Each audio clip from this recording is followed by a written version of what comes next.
వాక్య భాగం చదువుకుందాం.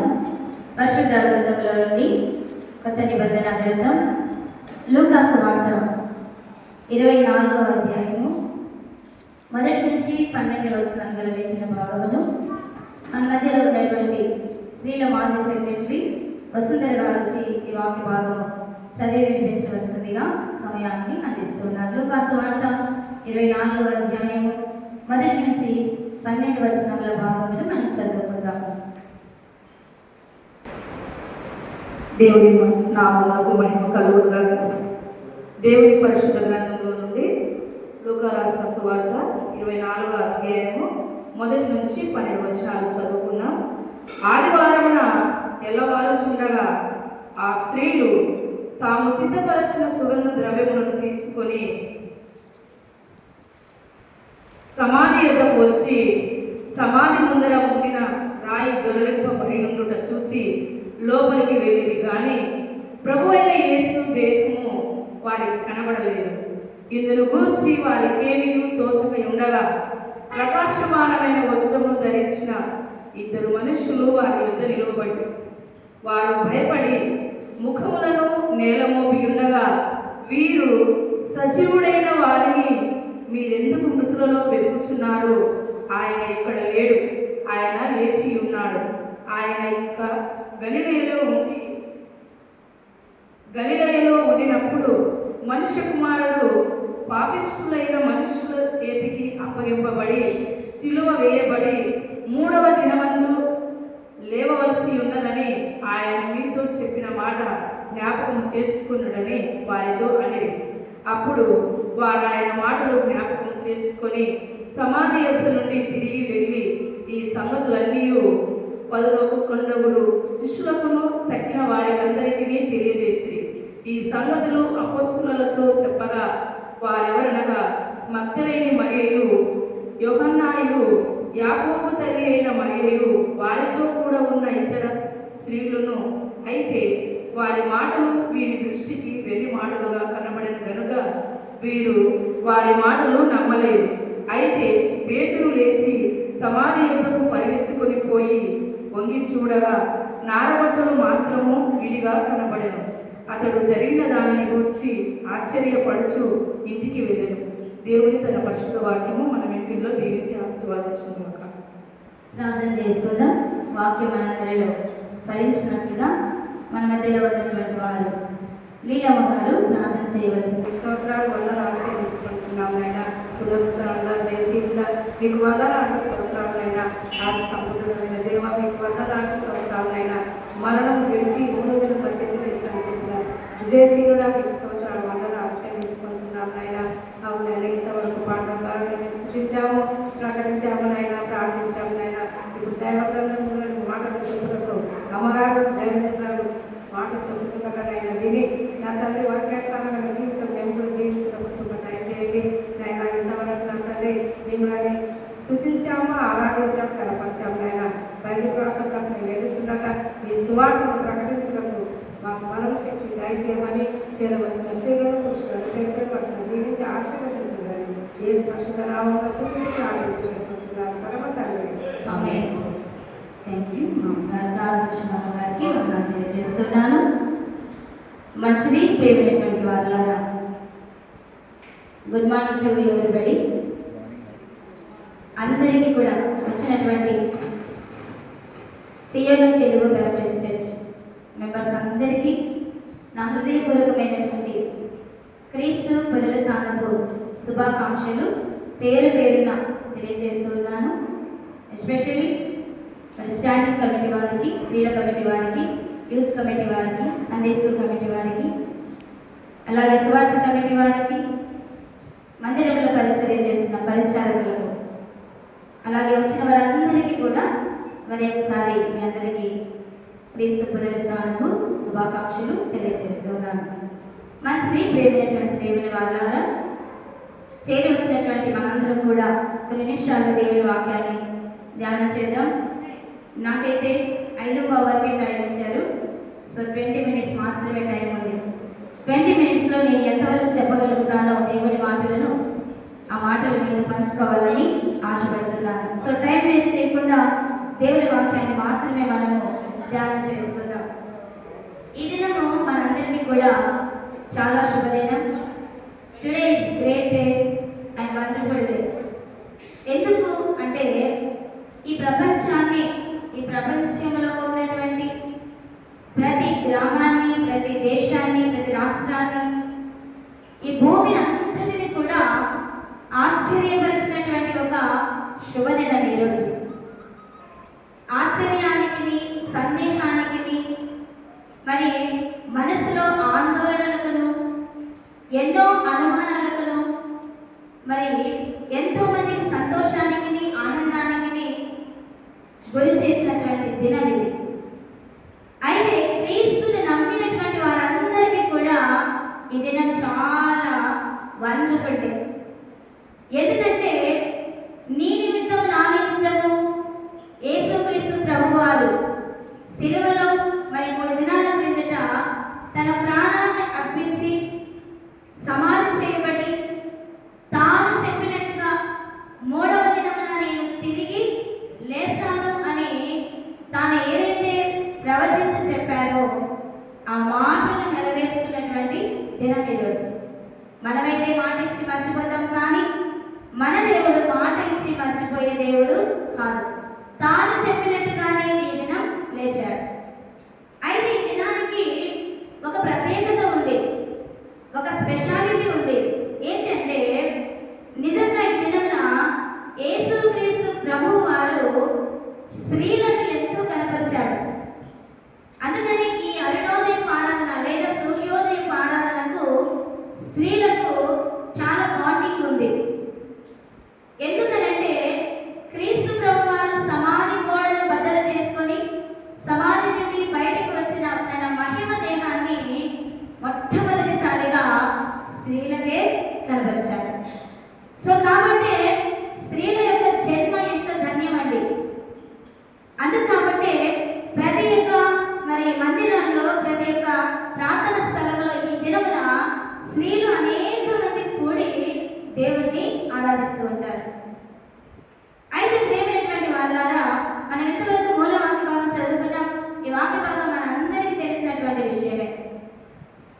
స్త్రీలు కొంతమంది ఆయన యొక్క మరి సమాధిని దర్శించి సుగంధ ద్రవ్యముల చేత ఆయన దేహానికి పూయాలని వెళ్ళినప్పుడు అక్కడ ఆయన దేహము కనబడలేదు. సమాధి తెరవబడి ఉండటయు ఆయన దేహము కనబడకుండా ఉండటయు చూసి వారు ఏమయ్యారంట? భయపడి నా దేవుని శరీరాన్ని ఎవరో ఎత్తుకొని పోయినని కంగారు పడుతున్నటువంటి సందర్భంలో అక్కడ యేసయ్య ఒక మాట మాట్లాడుతూ ఉన్నాడు. 5వ వచనంలో మధ్య భాగం నుండి, మీరు సజీవుడైన వారిని మీరెందుకు మృతులలో వెదకుచున్నారు? ఆయన ఇక్కడ లేడు, ఆయన లేచి ఉన్నాడు. ఆయన ఇంకా గలిలయలో ఉండినప్పుడు మనుష్య కుమారుడు పాపిష్ఠులైన మనుషుల చేతికి అప్పగింపబడి సిలువ వేయబడి 3వ దినమందు లేవవలసి ఉన్నదని ఆయన మీతో చెప్పిన మాటలు జ్ఞాపకం చేసుకోండి. జ్ఞాపకం చేసుకుంటున్నామా మనందరం? ఇంకా ఎంతో మందికి అనుమానాలు, ఎంతో మందికి అపోహలు, ఎంతో మంది నమ్మలేనటువంటి స్థితిలో ఉన్నారండి. అది నా యేసుక్రీస్తు ప్రభువారు సమాధానం లేచిన తర్వాత అక్కడ ఉన్నటువంటి ప్రజలందరూ కూడా, ముఖ్యంగా సత్తుతైనటువంటి వంశం వారు, గోత్రం వారు ఎంత మాత్రము కూడా నమ్మలేదంట. యేసు ప్రభు పునరుత్థానుడై సజీవుడై తిరిగి లేచాడంటే ఎవరు కూడా నమ్మలేదంట. అయితే ప్రేమైనటువంటి వాళ్ళగా ఈ దినాల్లో కూడా అటువంటి మనుషులు మన మధ్యలో ఉన్నారు. యేసయ్య తిరిగి లేచాడు, సజీవుడిగా లేచాడు, తాను చెప్పినట్టే లేచాడు అన్న మాటను చాలా మంది ఇంకా నమ్మడం లేదు. అయితే ప్రేమైనటువంటి వాళ్ళగా చరిత్ర పరంగా కూడా, చారిత్రాత్మకంగా కూడా ప్రపంచాన్ని ఈ దినము ఎంతో ఆశ్చర్యానికి గురిచేసిందంట. ఎంతో మంది చరిత్రకారులు, ఎంతో మంది మరి అధ్యయనం చేసేటువంటి వారు, సైంటిస్టులు సైతము ఈ దినాన్ని పరిశోధించారంట. ఒక వ్యక్తి గురించి నేను ముందు చెప్పి వాక్య భాగాన్ని ముందరికి తీసుకొని వస్తాను. చరిత్రలో 1810లో ఒక వ్యక్తి ఈ యొక్క పునరుత్థానం గురించి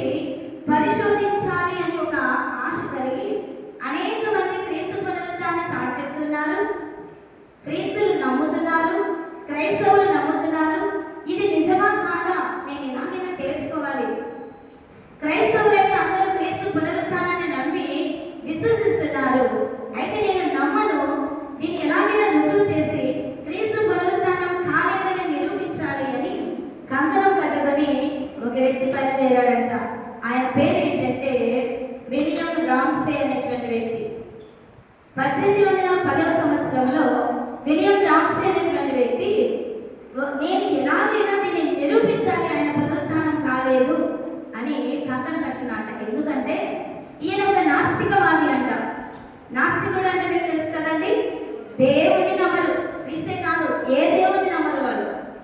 అసలు దేవుడే లేడంటారు వాళ్ళు. కేవలం సైన్స్ నమ్ముతారు వాళ్ళు. వారిని నాస్తికులు అంటారు.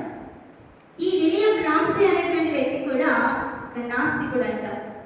అంతేకాదు, ఈయన ఒక చరిత్రను అధ్యయనం చేసే చారిత్రాత్మకమైనటువంటి వ్యక్తి అంట. ఈయన ఏం చేశాడంటే తెలుసా, 33 సంవత్సరాలు ఈ క్రీస్తు పునరుత్థానం గురించి అన్వేషణ మొదలు పెట్టాడంట. దేశాలు తిరుగుతున్నాడు, ప్రాంతాలు తిరుగుతున్నాడు. ఆయన మరణించిన, సమాధి చేయబడిన ఆ ప్రాంతానికి వెళ్ళాడు, ఆయన పుట్టిన స్థలానికి వెళ్ళాడు. ప్రతి చోటికి వెళ్ళి అనేక మందిని కలుస్తూ వివరాలను సేకరిస్తున్నాడంట. 33 సంవత్సరాలు పట్టిందంట ఆయనకు పరిశోధన చేయడానికి. విలియం రామ్సే అనేటువంటి చరిత్రను అన్వేషించేటువంటి ఈయన. అయితే ప్రేమైనటువంటి వాళ్ళ ఆశ్చర్యకరమైనటువంటి సంగతి ఏంటంటే 33 సంవత్సరాలు ఈయన అన్వేషించి చివరికి ఏం కనుక్కున్నాడో తెలుసా?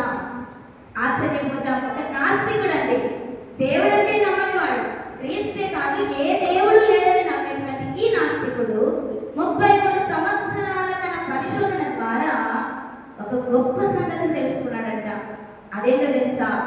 క్రీస్తు నిజముగా దేవుడు, క్రీస్తు నిజముగా పునరుత్థానుడయ్యాడు అని తెలుసుకొని ఒక బుక్ రాశాడంటే ఆయన. మీరు సెర్చ్ చేస్తే ఒకవేళ ఇది దొరకవచ్చు. Trustworthiness of the New Testament అనేటువంటి ఒక బుక్ రాశాడంట. Trustworthiness of New Testament అనేటువంటి ఒక బుక్ రాశాడంట. 33 సంవత్సరాలు అధ్యయనం చేసి అనేక దేశాలు తిరిగి, అనేక ప్రాంతాలు తిరిగి, ఎన్నో శోధనలు పరిశోధించి ఈ బుక్ రాశాడంట. ఆ బుక్లో ఒక వండర్ఫుల్ మాట రాశాడండి. ఈనాటి క్రైస్తవుడు కూడా ఈ మాట మరి గమనిస్తున్నాడో లేదో నాకు తెలియదు. నాస్తికత్వంలో బ్రతికించినటువంటి ఈ విలియం రామ్సే తన అధ్యయనం ద్వారా, తన పరిశోధన ద్వారా క్రీస్తు నిజంగా పునరుత్థానుడయ్యాడు అని కనుగొని సర్వ ప్రపంచంలో ఉన్న ప్రతి మానవాళికి ఒక మాట చెప్తున్నాడంట. ఈ బుక్ ద్వారా, ఈ న్యూ టెస్టిమెంట్ ద్వారా ఒక విషయాన్ని తెలియజేశాడంట. అదేంటంటే చాలా ఆశ్చర్యపరిచేటువంటి మాట. ఫస్ట్ పాయింట్ ఏం చెప్తున్నాడంటే ఆ బుక్లో, మరణంతో అంతమయ్యేది జీవితం అయితే ఆ జీవితం వ్యర్థము అని తెలియజేశాడట. బాగా ఆలోచించండి, దీని వెనక ఉన్న భాగం. మరణంతో అంతమయ్యేది జీవితం అయితే ఆ జీవితమే వ్యర్థమన్నాడట. ఇంకొక ఆశ్చర్యకరమైన మాట రాశాడు ఆ బుక్లో.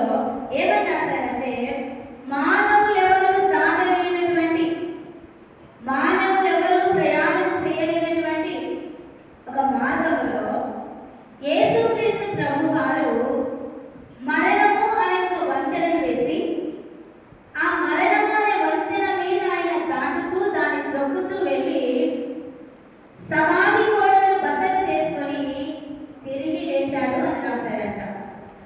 మరణము క్రీస్తుకు ఒక వంతెన లాంటిదంట. ఎవరికి తెలుసా? ఆ వంతెన మీద ఈ మానవులందరినీ కూడా పరలోకానికి చేర్చాలని. క్రీస్తు వారి మరణం ద్వారా మనందరం నడిచి ఆయన పునరుత్థానం ద్వారా మనం ఎక్కడికి వెళ్తామంట? జీవములోకి వెళ్తామంట. ఇదండి ఆయన కనుగొన్న విషయం. క్రీస్తు నిజంగా మరణించాడు, సమాధి చేయబడ్డాడు, ఆ సమాధిని బద్దలు చేసుకొని తిరిగి లేచాడు. ఎందుకనంటే ఈ మానవాళినందరినీ మరణం అనే వంతెన మీద నడిపిస్తూ పునరుత్థానం అనేటువంటి మరి పరలోక రాజ్యాల్లోకి, అతి జీవములోకి నడిపించడానికి ఆయన లేచాడు అని నిరూపించాడంటండి. అనేక మందికి స్వార్థికులుగా మారిపోయాడంట ఈ విలియం రామ్సే. మీకు తెలుసో లేదో, దేవుని యొక్క ఉద్దేశం ఏంటో తెలుసా? నశించిపోయే దాన్ని వెలికి రక్షించడానికి వచ్చడం ఒకటైతే, మూలకు పడిన రాయిని తలరాయిగా చేస్తాడంట. పనికిరాని రాయిని పనికొచ్చే రాయిగా చేస్తాడంట. ఈ విలియం రామ్సే ఒక నాస్తికుడు. దేవుడంటే తెలియదు, నమ్మడు కూడా. ఎవరు చెప్పినా, ఎంతమంది చెప్పినా నమ్మడు. కానీ ఆయనలో ఒక ఆలోచన పుట్టింది, క్రీస్తు పునరుత్థానం కాలేదు, నేను ప్రపంచానికి ఎలాగైనా నిరూపిస్తా అని కంకణ పెట్టుకొని వెళ్ళిన ఈయన ఎక్స్పీరియన్స్ లో ఈయన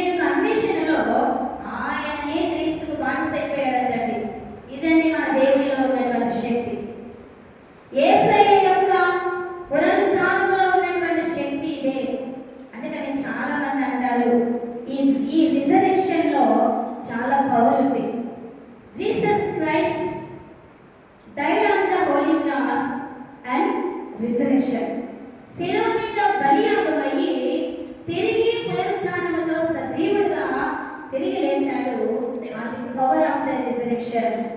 ఆ రిజరెక్షన్ లో ఎంతో పవర్ ఉందండి, నువ్వు ఊహించనంత పవర్ ఉంది. ఆయన పునరుత్థానంలో ఎంతో శక్తి ఉంది. అయితే ప్రేమైనటువంటి వాళ్ళారా, ఈ పునరుత్థానాన్ని గురించి మనందరం అనేక సంవత్సరాలు వింటున్నాం, కానీ ఎంతమంది హృదయంలో నిజంగా ఈ విలియం రామ్సే లాగా ఆయన మరణము నిజం, ఆయన పునరుత్థానము నిజం, ఆయన పునరుత్థానమే మనల్ని జీవంలోకి నడిపిస్తుంది అని ఎంతమంది నమ్ముతున్నారు? అయితే ప్రేమైనటువంటి వాళ్ళారా, మూల వాక్య భాగంలో మనం చదువుకుని చూస్తే కనుక స్త్రీలు కొంతమంది వెళ్ళారు, ఆయనను సుగంధ ద్రవ్యముల చేత అభిషేకించడానికి వెళ్ళారు. ఆయన అక్కడ కనబడలేదు. అయితే మగ్దలేని మరియ ఏం చేసిందండి? ఊరిలోకి పరిగెత్తుకొని వెళ్ళింది, యేసయ్య శిష్యుల దగ్గరికి వెళ్ళింది. వెళ్ళి ఏమని చెప్తుంది? నా యేసు సజీవుడిగా తిరిగి లేచాడు. ఇంత గొప్ప సాక్ష్యము ఈనాడు క్రైస్తవులుగా మనం ఇవ్వగలుగుతున్నామా? దేవుడిని నిత్యం ఆరాధిస్తున్నాం, దేవుడిని నిత్యము పూజిస్తున్నాం, విశ్వాసులుగా మనం జీవితంలో కొనసాగుతున్నాం. కానీ ఏనాడైనా నీ నోరు విప్పి, ఏనాడైనా నీ క్రియల ద్వారా క్రీస్తు పునరుత్థానంగా తిరిగి లేచాడు, ఆయన సజీవుడు అని నువ్వు సాక్ష్యం ఇచ్చావా? పౌలు గారి సువార్తలో ఆయన ఎంచుకున్న మార్గం ఒకటే, ఏంటో తెలుసా? ఆయన క్రీస్తు యొక్క పునరుత్థానాన్ని ఆయన సువార్తగా ప్రకటించుకుంటూ వెళ్ళాడట. ఒక్కొక్కరు ఒక కలిగిగా ప్రకటించారు. అయితే పౌలు వారి యొక్క కాన్సెప్ట్, పౌలు వారు తీసుకున్నటువంటి మెయిన్ ఉద్దేశం, ప్రపంచానికి నేను ఏం తెలియజేయాలా అంటే ఆయన తీసుకున్న ఒకటే ఒక కాన్సెప్ట్ ఉంది. ఆ కాన్సెప్ట్ ఏంటో తెలుసా? కేవలం క్రీస్తు పునరుత్థానాన్ని ప్రపంచానికి తెలియజేస్తూ వెళ్ళాడు. మరి నేను ఏనాడైనా ఆయన పునరుత్థానం గురించి చాటి చెప్తున్నామా లేదా అని ఆలోచించాలి. అయితే వాట్ ఈస్ ది రిజరెక్షన్? ఈ పునరుత్థానము ఏంటి? What is the purpose of resurrection? ఏంటి ఈ పునరుత్థానంలో ఉన్నటువంటి పర్పస్ ఏంటి అనేది కూడా మనం ఆలోచించాలి. ఎందుకు ఆయన పునరుత్థానుడు అయ్యాడు, పునరుత్థానంలో ఉన్నటువంటి పర్పస్ ఏంటి అనేది కూడా రెండు విషయాలు తెలియజేసుకొని ఆయన పునరుత్థానం గురించి సాక్ష్యం ఇచ్చిన 3 వ్యక్తులను తెలియజేసి నేను ముగించేస్తాను. ఎందుకంటే మనం టైం ఎక్కువగా లేదు కాబట్టి. బైబిల్ ఏం తెలియజేస్తుంది ఈ పునరుత్థానం గురించి?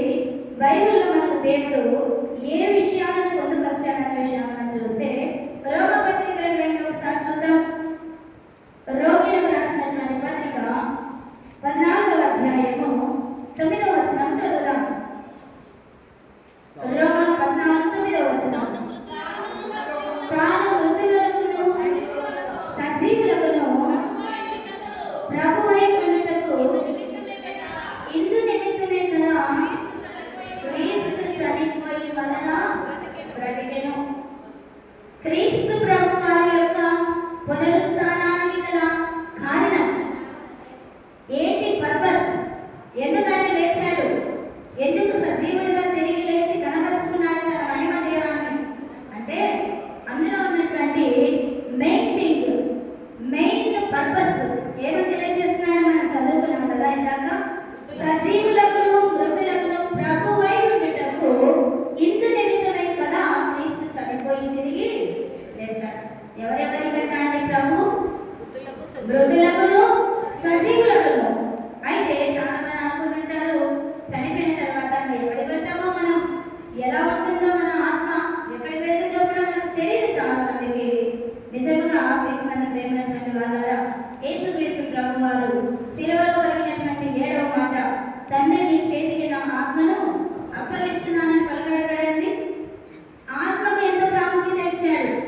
తండ్రి ఇచ్చిన ఆ ఆత్మను తిరిగి తన తండ్రికి అప్పచెప్పి తన వాల్చి తన మరణం చెందినట్టుగా మనము ఆ వాక్య భాగంలో చూస్తాం. అయితే ప్రేమైనటువంటి వాళ్ళారా, ఈ చదువుకున్న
వారికి తెలియదు, కొంతమందికి తెలియదు, కొంతమందికి తెలుసు ఏసై తిరిగి లేస్తాడని. కానీ తెలియని వారి ఉద్దేశం ఏంటంటే అమ్మయ్య మాకు అండ లేదు, ఇంకా ఇప్పుడు మాకు అడ్డు లేదు, ఏసయ్య లేడు, ఇక రాజ్యం మాదే, పనులు మావే, క్రియలు మావే అని విర్రవీగారు. కానీ యేసు ప్రభువు తన మరణాన్ని ఛేదిస్తూ, మరణపు కోరలను విరిచివేస్తూ, సాతాను యొక్క కుతంత్రాలను, సాతాను యొక్క కుటిలమైనటువంటి కుట్రలు, అసూయలు, మత్సరములు, ద్వేషములు ఇవన్నిటిని చితకతొక్కుతూ సమాధిని బదులు చేసుకుని తిరిగి లేచి మన మధ్యకు వచ్చాడండి.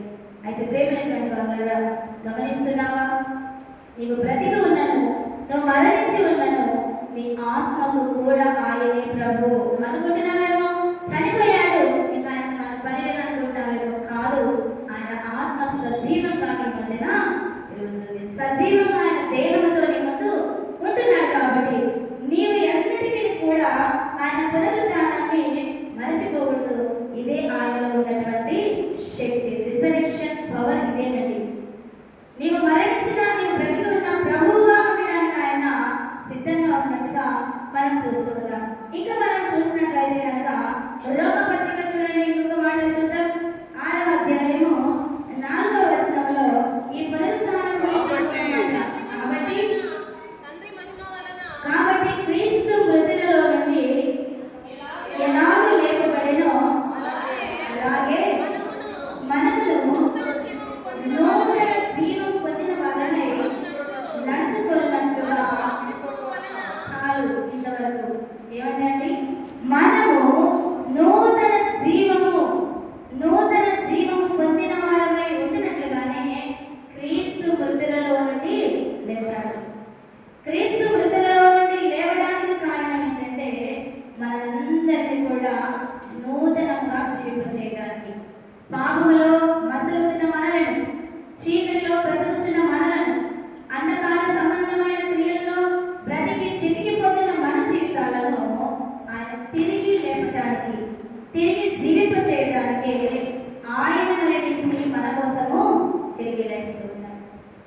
దాసులు పరిశీలి సాక్ష్యం పలుకుతున్నారు. పిలాతుతో ఏమని? ఆయన 3వ దినం తిరిగి లేస్తాడు అని. తెలియకనే సాక్ష్యం పలుకుతున్నారు, తెలియకనే చాటి చెప్తున్నారు. ఏమని? ఆయన చెప్పబడినటువంటి వారు ఎవరనగా అపోస్తల కార్యములు గ్రంథం చూద్దాం. అపోస్తల కార్యములు 3వ అధ్యాయము 15వ వచనము చూద్దాం. మీరు జీవాధిపతిని చంపినది కానీ దేవుడు ఆయన మృతులలో నుండి లేపాడు, అందుకు మేము సాక్షులం అంటున్నారు. ఎవరెవరు ఇక్కడ? పేతురు యోహాన్ గారు. పేతురు యోహాన్ గారు అక్కడ సర్వ సమాజంతో మాట్లాడుతున్నారు. ఏమని మాట్లాడుతున్నారో తెలుసా? మీరు జీవాధిపతిని చంపినది కానీ ఆయన తిరిగి లేచాడనడానికి మేమే సాక్షులం అంటున్నారు. ఎందుకో తెలిసిన? ఆయన లేచిన తర్వాత ముందుగా స్త్రీలకు కనబడ్డాడు, తర్వాత తన శిష్యులకు కనబడ్డాడు, తర్వాత కొంతమందికి ఆయా సందర్భాల్లో కనబడుకుంటూ వచ్చినటువంటి సందర్భాలను మనం పరిశుద్ధ గ్రంథంలో చూస్తాం. సో కాబట్టి ప్రియమైనటువంటి వారారా, పేతురు యోహాన్ గారు కూడా యేసు ప్రభు వారి యొక్క పునరుద్ధానాన్ని మరి చాటి చెప్తూ మేమే సాక్షులం అంటున్నారు. మరి నువ్వు సాక్ష్యం ఇస్తున్నావా? ఏనాడైనా నువ్వు ఏనాడైనా నా దేవుడు తిరిగి లేచాడు, నా దేవుడు సమాజం భద్రత చేసుకొని నా కొరకు నా ఆత్మను జీవింప చేయడానికి, నా బ్రతుకును జీవింప చేయడానికి ఆయన తిరిగి లేచాడని నువ్వు ఏనాడైనా సాక్ష్యం ఇస్తున్నావా? ఆలోచించుకోమని దేవుడు తెలియజేసిన కనుక మనం చూస్తున్నాం. చివరిగా మనం తెలియజేస్తున్న విద్దాం. యోహాను సువార్త 20వ అధ్యాయం 18వ వచనంలో మగ్దలేనే మరియ వచ్చి నేను ప్రభువును చూచి తిని ఆయన నాకు ఈ మాటలు చెప్పిన శిష్యులకు తెలియజేశారు. ఈమె గురించి మనందరికీ తెలుసు. మెయిన్ పర్సన్, ఈ దినానికి మెయిన్ పర్సన్ ఎవరంటే మగ్దలేని మరియ. సుగంధ ద్రవ్యాలను తీసుకుని వెళ్ళి యేసయ్య దేహానికి పూయాలని వెళ్ళినటువంటి ఒక ధైర్యవంతురాలండి. నిజంగా స్త్రీలు చాలా ధైర్యవంతులు. స్త్రీలు చాలా ధైర్యవంతులని దేవుడు ఇక్కడ నిరూపిస్తున్నాడు. ఎలా తెలుసా? ఒక మూయబడి ఉన్న సమాధిలోకి ఒక దేహం కప్పబడి ఉంది. ఒకవేళ ఇన్ కేస్ అది కుళ్ళిపోయినా, ఇన్ కేస్ అది మరి పాడైపోయినా, అసలు సమాధి దగ్గరికి పోవాలంటే భయపడుతుంది. ఎవరైనా మూసి పెట్టినటువంటి సమాధి దగ్గరికి వెళ్ళాలంటే పురుషులే భయపడతారు. అది కూడా చీకటి ఉండగానే, పగలు కాదు, చీకటి ఉండగానే. ఈ స్త్రీలకు ఎంత ధైర్యం అండి! దేవుడు ఎంత ధైర్యం ఇచ్చారండి! మీరు ఒకటే జ్ఞాపకం చేస్తున్నారు, నా యేసు దేహాన్ని చూడాలి, ఆయన సుగంధ ద్రవ్యముల చేత ఆ దేహాన్ని మేము అభిషేకించాలి అని ఆశ కలిగి వెళ్ళారు. స్త్రీలకు ధైర్యం ఎక్కువ, జ్ఞానం ఎక్కువ, దేవుని మాట పట్ల వారికి విజ్ఞానం ఎక్కువ అండి. ఇక్కడ స్త్రీలను బట్టి చూసి మనం నేర్చుకోవాల్సిందే. భయపడవలసిన అవసరం లేదండి స్త్రీలు. ఎందుకంటే దేవుడు మనల్ని ఒక అమూల్యమైన పాత్రలుగా ఎంచుకున్నాడు, అమూల్యమైనటువంటి ఒక పాత్రలుగా నియమించుకున్నాడు. అందుకని ఇక్కడ మగ్దలేని మరియ సాక్ష్యం ఇస్తుంది. ఏమైనా సాక్ష్యం ఇస్తుంది? ప్రభువుని నేను చూచి తిని ఆయన ఈ మాటలు చెప్పాను అని శిష్యులకు తెలియజేశారు. చివరిగా మరి సాక్ష్యం ఇచ్చిన వారు అపోస్తల కార్యములు ఎవిడెన్స్ రాసేసుకోండి. ఇంటికి వెళ్ళిన తర్వాత చదవండి. అపోస్తల కార్యములు 2వ అధ్యాయము 31-32 వచనాల్లో కూడా ఒక వ్యక్తి సాక్ష్యం ఇస్తున్నాడు. క్రీస్తు పాతాళములో విడవబడలేదనియు ఆయన శరీరము కుళ్ళిపోలేదనియు దావీదు ముందుగా తెలుసుకొని ఆయన పునరుత్థానం గురించి చెప్పాడు. ఈ యేసును దేవుడు లేపెనని దీనికి మేమందరం సాక్షులం. ఎవరు సాక్ష్యం ఇస్తున్నారు? దావీదు సాక్ష్యం ఇస్తున్నాడు. ఏమన్నా తెలుసా? ఆయన సజీవుడిగా లేపబడ్డాడు. దానికి కారణం ఏంటో తెలుసా? ఆయన శరీరం కుళ్ళిపోలేదు. ఏ డెడ్ బాడీ అయినా 3 రోజులు ఉందంటే డీకంపోజ్ అవుతుంది, తెలుసు కదండి. ఒక్కరోజు మారిందంటే కూడా జీవం లేని డెడ్ బాడీ డీకంపోజ్ అవుతుంది, అంటే కుళ్ళిపోతుంది. మరి యేసుక్రీస్తు ప్రభు వారి దేహమే అక్కడ లేదు, కేవలం ఆయన వస్త్రాలు మాత్రమే అక్కడ కనబడ్డాయి. దాని గురించి దావీదు సాక్ష్యం ఇస్తున్నాడు. ఏమని సాక్ష్యం ఇచ్చాడు? క్రీస్తు పాతాళంలో విడవబడలేదని, ఆయన శరీరం కుళ్ళిపోలేదని దావీదు సాక్ష్యం ఇస్తున్నాడు. కుళ్ళిపోవడానికి ఆయన మానవుడు కాదు, శరీరం కుళ్ళిపోవడానికి, కృషించుకోవడానికి ఆయన మానవుడు కాదు. ఆయన మహిమగల దేవుడు. ఆయన వచ్చినటువంటి కారణం, ఆయన వచ్చినటువంటి పర్పస్ ఆయన నెరవేర్చడానికే ఈ యొక్క కార్యం చేసినట్టుగా మనం చూస్తాం. సో క్రీస్తు ప్రేమైన వాళ్ళారా, ఆలోచిద్దాం. ఆయన పునరుత్థానానికి అనేక మంది రాళ్ళు సాక్ష్యం ఇచ్చాయి, సమాధి సాక్ష్యం ఇచ్చేది, చెట్లు సాక్ష్యం ఇచ్చాయి. ఎన్నో వాతావరణంలో ఉన్నటువంటి ఈ క్లైమేట్లో ఉన్నటువంటి వాటి అవి కూడా సాక్ష్యం ఇచ్చాయి. కానీ నేడు నోరు ఉన్న మానవుడు సాక్ష్యము ఇవ్వలేకపోతున్నాడు. ఆలోచిద్దాం. ఇతరైనా కూడా అనేక మంది క్రైస్తవ్యాన్ని చాటి చెప్తాం. అందులో మొదటిది ఏమై ఉండాలి? పౌలు వారు ఎంచుకున్నటువంటి మెయిన్ పర్పస్ ఉండాలి. ఏంటి? నా దేవుడు సజీవుడుగా తిరిగి లేచాడు, ఆయన సజీవుడే, ఆయన మరణాన్ని జయించి తిరిగి లేచాడు నా క్రీస్తు అని నీవు నేను మనందరం కూడా చాటి చెప్పేవారిగా ఉండాలని మనం చేస్తూ ఈ కొద్ది మాటలు నేను ముగిస్తున్నాను. దేవుడి పరిశుద్ధ వాక్యం మన వీటిలో దీవించి ఆశీర్వదించడం కాక ప్రార్థన చేస్తున్నాం. అందరూ కళ్ళు మూసుకున్నట్లయితే మన మధ్యలో ఉన్నటువంటి వారు మరి రమణమ్మ గారు, బొబ్బల రమణమ్మ గారు ప్రార్థించవలసిన సమయాన్ని అందిస్తున్నాను. క్లుప్తమైనటువంటి ప్రార్థన చేద్దాం. తదనంతరము కానుక స్వీకరణ ఉంటుంది.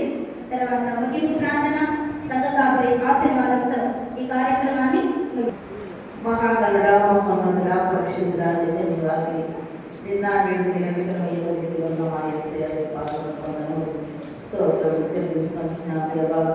గడిచిన సంవత్సరం పునరుత్థానం నుండి నేటి సంవత్సరం పునరుత్థానం మనందరినీ నాయన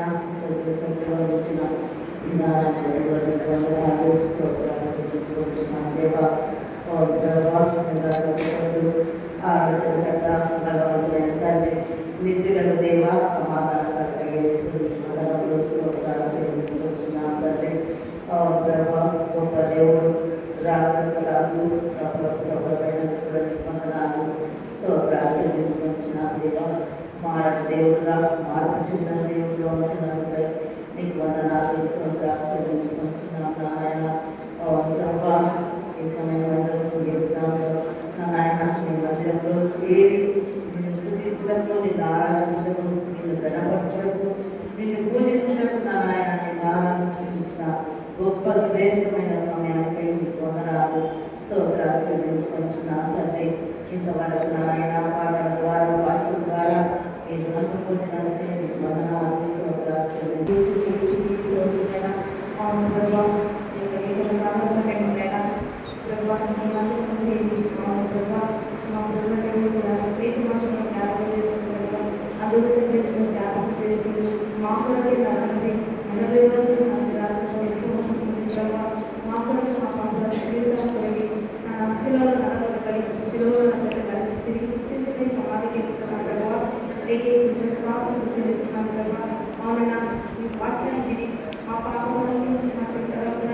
దూరపరుచుకొని అందరినీ ఆశిస్తున్నది వాక్యం మాకు మరింపచేసి నేను మనందరికీ నడిపించండి.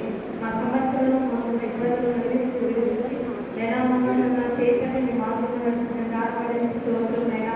అలాగే అందరికీ వ్యర్థాలను వెలుచినప్పుడు కాదండి మా ముందు తండ్రి వెంటనే తండ్రి కార్యక్రమం జరిగించుకోమని నేను నాకు ఇచ్చిన అవకాశం మరొకసారి ఉచ్చరిస్తూ నన్ను తగ్గించుకుని ఎవరి నామం నిలిచిస్తూ మా ప్రభుత్వ దర్శకులు యేసు క్రీస్తు శ్రేష్టమైన పరిశుద్ధమైన నామం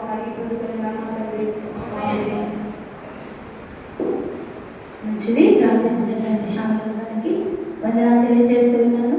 చివరి మరి అంశంలో మనం ఉన్నాం. ఈ ప్రార్థన ముగించిన తర్వాత మనందరం కూడా మరి క్యాండిల్స్ తీసుకొని బయట ప్రార్థనకు వెళ్ళవలసిన అవసరం ఉంది. సో కాబట్టి అందరూ సిద్ధపడి ఉండవలసింది మనం చేస్తున్నాను. మిగిలిన సమయాన్ని మన సంఘ కాపరి వ్యక్తుల ప్రసాద్ గారికి అప్పగిస్తూ ఉంటున్నాను. అయ్యగారు వచ్చి మరి చివరి ప్రార్థన ఆశీర్వాదము మనందరికీ ఇవ్వవలసిందిగా మనం చేస్తూ సమయాన్ని అందిస్తున్నాం. పరలోకమందున మా తండ్రి, నీ నామము పరిశుద్ధపరచబడుగాక, నీ రాజ్యం వచ్చుగాక, నీ చిత్తం పరలోకమందు నెరవేరినట్లు భూమి నెరవేరుగాక.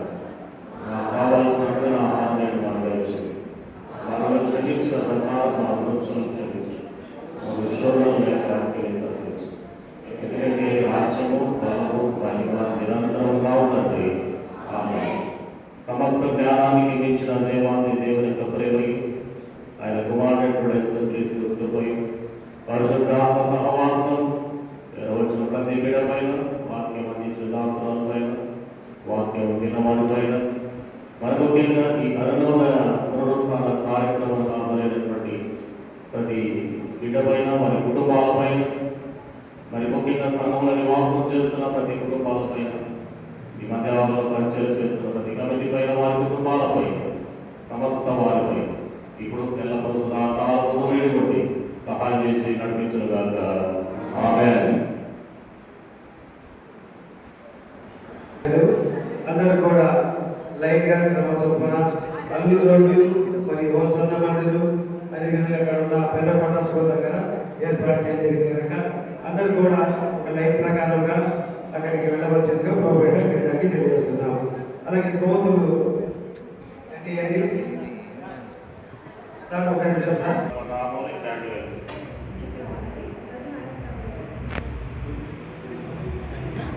రాజుల రాజుకి పునరుద్ధరణ యేసుకి లోక రక్షకుడికి యేసు రాజుకి అందరూ కూడా జాగ్రత్తగా కోతులు తీసుకోండి. కోతులు అందరూ ప్లేట్ పెట్టి తీసుకుపోవాలి. అల్లుళ్ళు మరియు హోసన్న మందిలు అక్కడ ఉన్నటువంటి పెద్ద స్కూల్ యొక్క ప్రాంతం కోటి ఏర్పాటు చేయాల్సిందిగా వచ్చిన వాళ్ళందరూ కూడా యోగ్యంగా వెళ్ళకుండా అందరూ కూడా యొక్క ప్రాంతం ప్రారంభం పొందాలని ప్రభుత్వం మీ అందరికీ తెలియజేస్తున్నాం.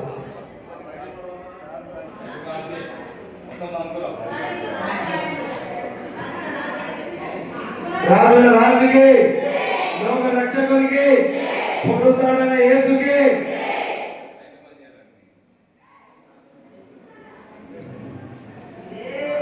రండి రండి యేసుని